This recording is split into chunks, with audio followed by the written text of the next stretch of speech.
दोस्तों आज की इस वीडियो में हम भारत के आईएनएस विक्रांत और चाइना के फुजियान का डिटेल में कंपैरिजन करने वाले हैं। साथ में हम ये भी जानेंगे कि आईएनएस विक्रांत छोटा होते हुए भी कैसे फुजियान के ऊपर भारी पड़ रहा है। दोनों ही एयरक्राफ्ट कैरियरों को भारत और चाइना ने खुद से डेवलप किया है। आईएनएस विक्रांत को कोचीन शिपयार्ड ने बनाया है और आईएनएस विक्रांत के अंदर 76% इक्विपमेंट भारत में बने हुए लगे हैं। वहीं पर फुजियान को हैंगर शिपयार्ड ने बनाया है और इसके अंदर भी सभी इक्विपमेंट चाइना में बने हुए लगे हैं। जो आईएनएस विक्रांत है उसका टोटल डिस्प्लेसमेंट 40 से 45 हजार टन है। वहीं पर फुजियान का डिस्प्लेसमेंट 80 हजार टन है। यहाँ पर फुजियान पूरी तरीके से आईएनएस विक्रांत को पीछे छोड़ता है। और अब बात करते हैं दोनों ही एयरक्राफ्ट कैरियर साइज में कितने बड़े हैं। आईएनएस विक्रांत की जो लंबाई है वो 262 मीटर है। वहीं पर आईएनएस विक्रांत की चौड़ाई 60 मीटर है। वहीं पर फुजियान की लंबाई 320 मीटर है और फुजियान की चौड़ाई 73 मीटर है।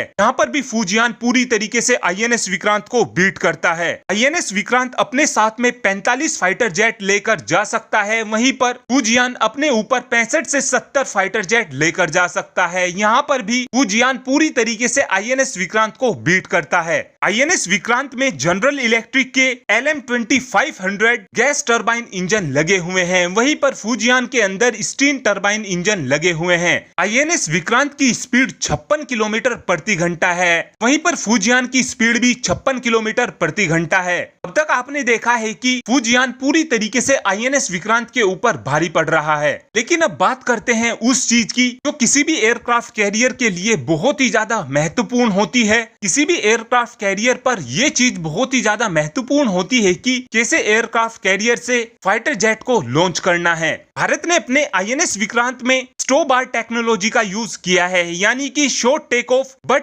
Arrest landing. इस टेक्नोलॉजी के अंदर ये होता है कि जो हमारे एयरक्राफ्ट होते हैं जब हम उनसे अपने फाइटर जेट को लॉन्च करते हैं तो उस दौरान आपने भी देखा होगा कि जो एयरक्राफ्ट कैरियर है वो सामने से कर्व होता है। इसी को ही हम स्टोबार टेक्नोलॉजी बोलते हैं। भारत ने अपने आईएनएस विक्रांत में इसी टेक्नोलॉजी का इस्तेमाल किया है। लेकिन चाइना ने अपने फुजियान में इमल्स टेक्नोलॉजी का इस्तेमाल किया है, यानी कि इलेक्ट्रोमैग्नेटिक एयरक्राफ्ट लॉन्च सिस्टम। इसे दुनिया की सबसे बेस्ट टेक्नोलॉजी माना जाता है। इस टेक्नोलॉजी के अंदर किसी भी फाइटर जेट को एयरक्राफ्ट कैरियर से एक गुलेल की मदद से फायर किया जाता है। जैसे स्टोर बार टेक्नोलॉजी के अंदर एयरक्राफ्ट कैरियर सामने से कर्व होता है, लेकिन इमर्स टेक्नोलॉजी के अंदर ये एयरक्राफ्ट कैरियर बिल्कुल सीधा होता है। और चाइना ने अपने फुजियान में इसी टेक्नोलॉजी का इस्तेमाल किया है और इसी इमल्स टेक्नोलॉजी का इस्तेमाल अमेरिका ने अपने USS जिराल्ड आर फोर्ड में भी किया है। अमेरिका ने अपने USS जिराल्ड फोर्ड को 11 अक्टूबर 2013 में लॉन्च किया था और अमेरिका ने इस एयरक्राफ्ट कैरियर को 21 जुलाई 2017 में कमीशन किया है।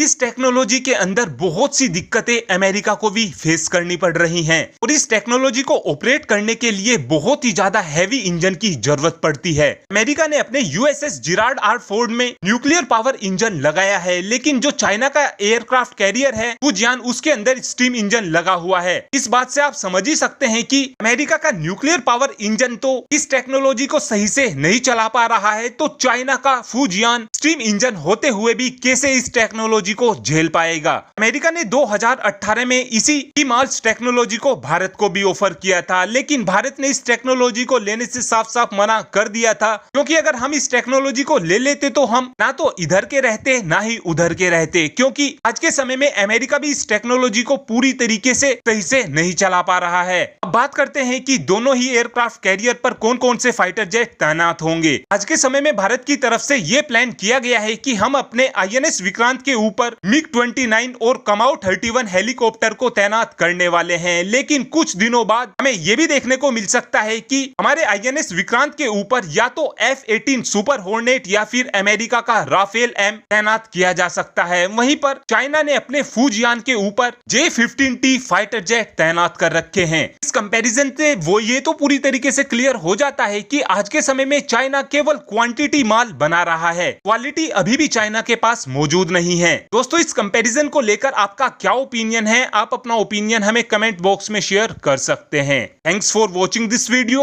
Have a good day.